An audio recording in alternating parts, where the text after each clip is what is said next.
Alô pessoal, sejam todos muito bem-vindos a mais um vídeo do Clube FIA. E hoje a gente vai conversar sobre o fundo Kinea Securities, código de negociação KNSC11. É mais um fundo de CRIs, da Kinea. A Kinea é conhecida por ter o KNCR, um fundo atrelado à CDI, e o KNIP, ligado a índice de preços à inflação. O Kinea Securities ele surge sem essa limitação. Ele pode tanto investir em um tipo de papel quanto de outro, e ele também vem para corrigir algumas limitações que esses fundos mais antigos têm. Vamos dar uma olhada? Bom, então para a gente poder conhecer um pouquinho mais desse fundo, basta a gente vir aqui na página principal do Clube FIA e digitar um pedacinho do nome ou do código do fundo. A gente vai ver que é um fundo bem recente,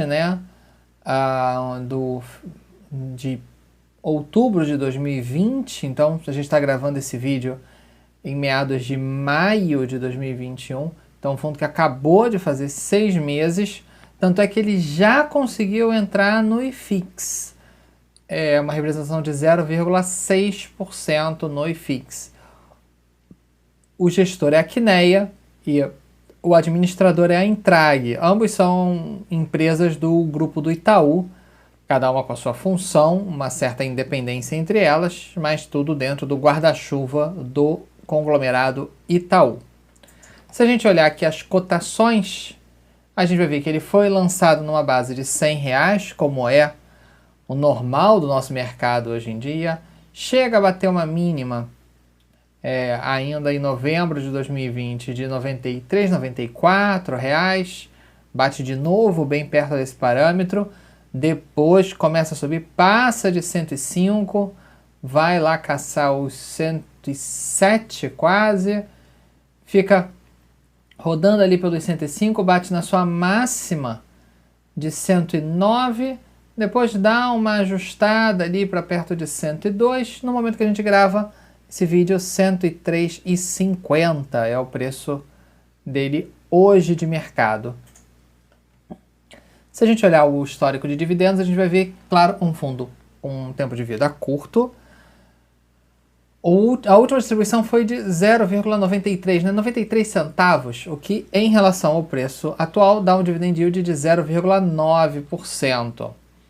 Se a gente olhar os últimos 3 meses, R$ 2,92. R$ 2,92, o que dá um dividend yield de 2,82. Olhando aqui, a gente pode ver de forma mais clara, aqui todas as distribuições, o fundo fez apenas 5 até o momento, 88 centavos, claro, nesse momento o fundo não estava ainda totalmente alocado, por isso a distribuição um pouco mais baixa, depois 1,28, 1,8, 91 centavos e 93 centavos, agora o fundo já está totalmente alocado. Se a gente olhar o valor patrimonial, a gente vai ver que o fundo está sendo negociado a R$ 103,50, mas o valor patrimonial da cota está abaixo disso, está R$ 93,79. Então ele está negociando com um ágio de 10%. Enquanto o valor patrimonial dele é de 247 milhões, o valor de mercado dele está em 272,5. Se a gente pegar aqui o histórico como um todo, a gente vai ver que ele sempre vem negociando com um pequeno ágio. Só dezembro ele fechou um pouquinho abaixo do par, mas basicamente fora isso sempre negociou com algum ágiozinho. Se a gente olhar a quantidade de cotistas, a gente vai ver que hoje ele tem 13 mil cotistas, um número bastante expressivo para um fundo tão novo. Ele veio aqui com cerca de 5 mil cotistas até janeiro de 2021, quando aí ele começa a encorpar um pouco mais a quantidade de cotistas, vai a 11 e agora 13 mil cotistas. Se a gente olhar aqui o histórico de liquidez do fundo, a gente vai ver que ele tem uma liquidez muito alta. Em maio, até o momento que a gente grava esse vídeo, uma liquidez de 4 milhões, quase 4.700, E mês passado, mês de abril, não foi muito diferente, vai até um pouquinho acima disso, 4.800. Então, assim, 4 milhões por dia é muito dinheiro mesmo. Se a gente olhar, todos os meses, sempre acima de 1 milhão por dia. É bastante coisa. Se a gente olhar aqui em volume de negociações, a gente vai ver 70 mil negociações, 60 mil negociações no mês. Sempre gosto de fazer a conta pensando ali em 20, 21, 22 dias úteis. Então, na verdade, 3 mil negócios por dia. É uma liquidez enorme. Então, mesmo para quem de repente vai entrar com uma posição um pouco mais alta, etc., não deve ter grandes dificuldades, ou talvez provavelmente dificuldade nenhuma, para poder entrar ou sair desse fundo, porque realmente com essa liquidez o escorregamento de preços é muito pequeno. Quando é que tem? E agora a gente pode dar uma olhada aqui então no último relatório, o relatório que saiu no dia 13 de maio, servindo as operações de abril. A gente pode ver, aqui ele coloca o patrimônio do fundo, que a gente já tinha comentado. Aqui ele já até atualiza uma quantidade de cotistas um pouquinho maior, como o informe mensal referente a abril ainda não saiu, por isso o site ainda está trabalhando com a informação de março, que é a que está oficial no informe ainda. E aqui ele comenta então que o fundo já está alocado, né, 99,5% do patrimônio dele já está alocado. Tem uma parcela remanescente de apenas 0,5%, mas isso é normal, sempre é necessário ter alguma coisinha em caixa e tudo. Então, basicamente, o fundo totalmente alocado, o que justifica, claro, a segunda emissão. Aqui ele comenta sobre os investimentos que foram feitos em abril. Ele comenta aqui sobre 2 CRIs, ele comenta sobre a taxa, qual é o tipo de operação que está lastreando esse CRI. Aqui ele comenta sobre a distribuição. Aqui uma informação interessante. Isso aqui, na verdade, vale para todos os fundos de CRI, mas às vezes o pessoal esquece.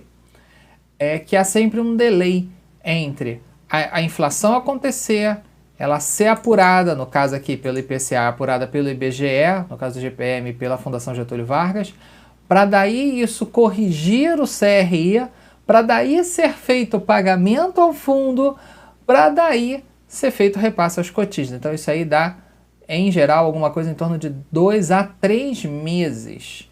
Então a inflação de abril, ela só vai repercutir, na verdade, na distribuição a ser recebida em junho. Alguns CRIs têm um delay um pouquinho maior, outros um pouquinho menor, mas essa base de 2, 3 meses é realmente o normal do mercado. Aqui ele mostra só que a composição, a gente vê que ele tem 85% alocado em CRIs e 14% alocados em FIIs. A composição é majoritariamente de IPCA no momento e CDI com 28%. Então, 70-30, né? Isso não é por regulamento. O fundo pode sim aumentar a composição de CDI ou reduzi-la, ou até colocar IGPM no meio, se ele quiser. Ele é um fundo que ele é liberado nesse quesito. E aqui também a alocação por setor, a gente vê no momento uma concentração no ramo residencial, com praticamente metade do portfólio, mas isso não é nem um pouco uma estratégia, algo basilar do fundo, isso não está nos fundamentos dele. Isso é uma realidade atual, por causa de esteiras de negócio que acabam aparecendo para o gestor, mas se em outro momento, outro segmento ou um papel específico parecer mais interessante, o gestor tem toda a liberdade de movimentar esses percentuais como ele entender que é melhor para o fundo. Aqui ele mostra o valor patrimonial, o dia a dia, né? Não só mensal, e a cota mercado mensal também ele coloca aqui. Aqui toda a questão das receitas do fundo, despesas. A gente vê então que o fundo basicamente ele distribui tudo que ele tem de resultado. Ele não está fazendo caixa como às vezes alguns fundos fazem. No mês mais gordo guarda um pouquinho para no outro mês distribuir, não. Deu o resultado, é isso que é distribuído, não deu, não é distribuído e fecha a conta, digamos assim. Aqui tem o resultado, então, comparando até com a taxa DI e o DI grossapado, né? O que é o DI grossap? Considerando que o DI ainda é tributado, então, por exemplo, aqui em abril, o dividend yield né, o dividendo foi de 93 centavos, o que dá 0,96 sobre o preço líquido da emissão. O DI foi 91 centavos, foi, perdão, 21%, 0,21. Então, o 0,96 é 464% do DI. Só que esse DI, para quem investe, por exemplo, num CDB ou um instrumento semelhante, ou no Tesouro Selic, ainda é tributado. Então, na verdade, é como se ele tivesse dado cerca de 5 vezes o DI líquido, né? Por isso chama de DI grossap ou grossapado, como alguns chamam. Aqui então vem o planilhão aqui, como eu gosto de chamar, né, dos ativos todos. Aqui tem o código do ativo, então, eventualmente, se você quiser detalhar um pouco melhor, pegar esse código aqui e jogar no Google, você vai ver às vezes até outros fundos que também têm posição nele, você vai acabar encontrando mais informações e tudo mais. Aqui quem é o devedor, ou seja, quem está por trás daquilo ali, qual é a construtora, ou qual é o shopping que está por trás, ou o edifício comercial, ou coisa parecida. A gente tem aqui a emissora, ou seja, qual é a securitizadora, então a gente vê que o fundo não tem nada atrelado a uma determinada securitizadora. Qual é o indexador e a taxa? Então, esse aqui, por exemplo, é CDI mais 5, esse aqui é IPCA mais 6, e por aí vai. Aqui a taxa com a marcação de mercado. Então, o fundo sempre faz uma reanálise, né? E aqui ele tem, então, a taxa de aquisição e a taxa de marcação a mercado, que ele até explica aqui. Então, aqui é uma estimativa por parte do administrador, do tipo, se o fundo quisesse vender hoje esse ativo, a que taxa ele conseguiria vender?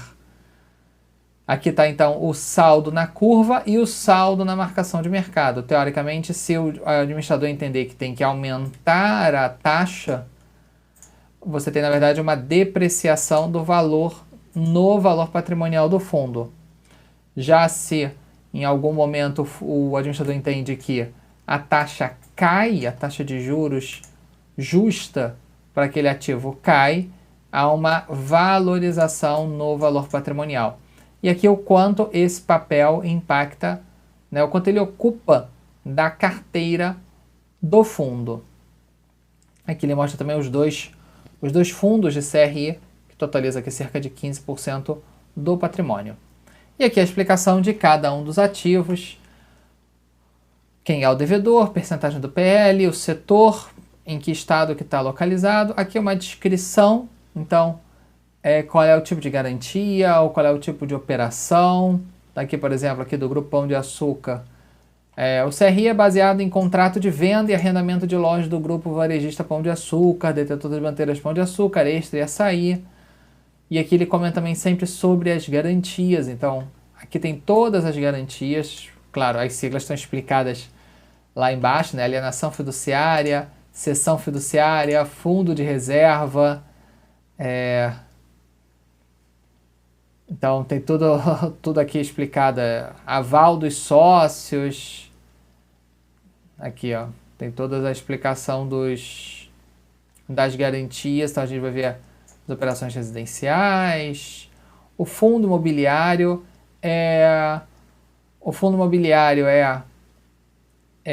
tem um pouco de viés de crédito, os dois fundos que ele tem. Esse aqui até é uma cota sênior com uma taxa já meio travada de IPCA mais 7,4, então acaba, apesar de não ser um investimento direto em CRIs, tem um viés de crédito forte na operação. E aqui também dá para ver, em alguns casos, o loan to value, ou seja, a relação entre o valor da dívida, né, do empréstimo, e as garantias. Então, teoricamente, 50% quer dizer que o valor do empréstimo é 50% da garantia, ou, lido ao contrário, a garantia é o dobro do saldo devedor do empréstimo. Então, aqui dá para ter uma noção de cada uma das operações, o que é, o que não é, aquelas que contam com subordinação, ou seja, trazem uma garantia maior para aquele que tem a cota sênior ou o CRI sênior da operação. E aqui vem com tudo explicado para poder quem quiser se aprofundar em cada um dos papéis. Então, pessoal, gostaram de conhecer um pouquinho mais sobre esse fundo? Uma questão que eu comentei no começo e ainda não expliquei, essa questão de que o fundo ele superou algumas limitações dos fundos mais antigos. Os fundos KNCR e KNP sofriam críticas por parte do público em duas questões importantes. O fato de que eles, por regulamento, não davam direito de preferência e que eles eram voltados, quando faziam emissões, só ao público do Itaú, através da equipe do Private do Itaú.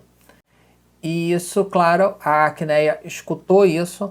Mudar isso nos fundos antigos seria bem complicado, porque demandaria quórum qualificado e são fundos muito antigos, com uma base muito pulverizada.